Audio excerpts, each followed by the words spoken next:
Phone tapping case అందరూ చెప్తా ఉన్నారు. కేసీఆర్, కేటీఆర్, హరీష్ రావు వీళ్ళందరూ ఆదేశాల మేరకే ఈ యొక్క పోలీస్ వ్యవస్థ మొత్తం కూడా ఫోన్ ట్యాపింగ్ చేసింది అని చెప్పేసి సో దీనికి సంబంధించి చాలా మంది పోలీసు వాళ్ళని అరెస్ట్ చేశారు, ఉన్నతాధికారులను. కానీ ప్రభాకర్ రావు ఏంటంటే తప్పించుకొని అమెరికా పోయిండు.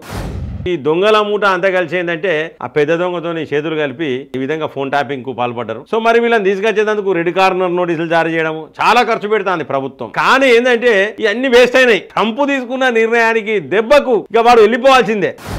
పుప్పాల ఫ్యాక్స్ ప్రేక్షకులకు నమస్కారం. మిత్రులారా, మొత్తానికైతే ట్రంప్ దెబ్బకు భారతదేశానికి వీడు ఈ ఫోన్ ట్యాపింగ్ కేసులో కీలక సూత్రధారి, ప్రధాన సూత్రధారి ప్రభాకర్ రావు వస్తాడు.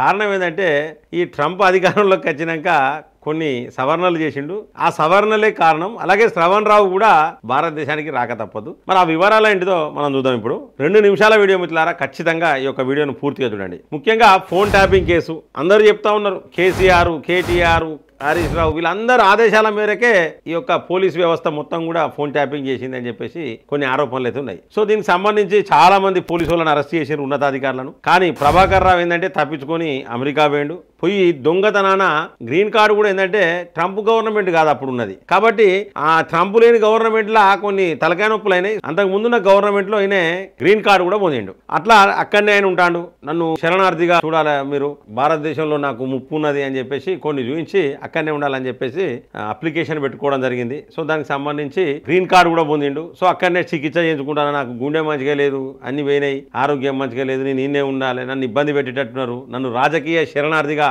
మీరు భావించి నాకు ఇక్కడనే ఆశ్రయం ఇవ్వాలని చెప్పేసి కూడా పిటిషన్ పెట్టుకున్నాడు. అలాగే శ్రవణ్ కుమార్ కూడా అక్కడనే అమెరికాలోనే ఉన్నట్లయితే సమాచారం ఉన్నది. ఈ శ్రవణ్ కుమార్ అంటే ఎవడో కాదు, వాడో ఛానల్ కు ఎండి. ఈ దొంగల మూట అంతా కలిసి ఏంటంటే ఆ పెద్ద దొంగతోని చేతులు కలిపి ఈ విధంగా ఫోన్ ట్యాపింగ్ కు పాల్పడ్డారు. సో మరి వీళ్ళని తీసుకొచ్చేందుకు రెడ్ కార్నర్ నోటీసులు జారీ చేయడం చాలా ఖర్చు పెడుతుంది ప్రభుత్వం. ఈ యొక్క ప్రభాకర్ రావును, శ్రవణ్ రావును భారతదేశానికి తీసుకురావడానికి చాలా ఖర్చు పెడుతుంది. కానీ ఏంటంటే ఇవన్నీ వేస్ట్ అయినాయి. కానీ ట్రంప్ తీసుకున్న నిర్ణయానికి దెబ్బకు ఇక వాడు వెళ్ళిపోవాల్సిందే. కారణం ఏంటిదంటే ట్రంప్ ఏం చేసిందంటే క్రిమినల్ వ్యవస్థ వాళ్ళు దొంగతనాన గ్రీన్ కార్డు పొందిన వాళ్ళను మీరు మీ దేశానికి పోవాలి, లేకపోతే మాకు దొరికితే మాత్రం జైల్లో నూకుతామని చెప్పారు. ఇక అమెరికా జైల్లో నూకుతా వీనికి సాయం చేసేటోడు కూడా ఎవడు ఉండడు. కాబట్టి ఖచ్చితంగా వీళ్ళు భారతదేశానికి రావాల్సిందే కంపల్సరీ. ఎందుకంటే ట్రంప్ తీసుకున్న నిర్ణయం అట్లున్నది. క్రిమినల్స్ ఉండరు అక్కడ, దొంగతనాన వీసాలు పొందేటోళ్ళు, ఆ దొంగతనాన అక్కడ ఉండేటోళ్ళు ఎవ్వరు కూడా అక్కడ ఉండడానికి వీల్లేదు, అంటే క్రిమినల్స్ అక్కడ ఉండడానికి వీల్లేదు అనే నిర్ణయంతో ఇక స్టార్ట్ అయింది. ఇక ఇంప్లిమెంట్ స్టార్ట్ చేసిర్రు. ఇక ఇంకొక వారం రోజులే టైం ఉన్నది వాళ్ళకు. మొన్ననే 3 రోజుల క్రితము ఈ నిర్ణయం తీసుకున్నారు ట్రంప్ ప్రమాణ స్వీకారం చేసిన తర్వాత. ఇక క్రిమినల్స్ ఎవరెవరు ఉన్నారో వీళ్ళందరికీ కూడా భయం స్టార్ట్ అయింది.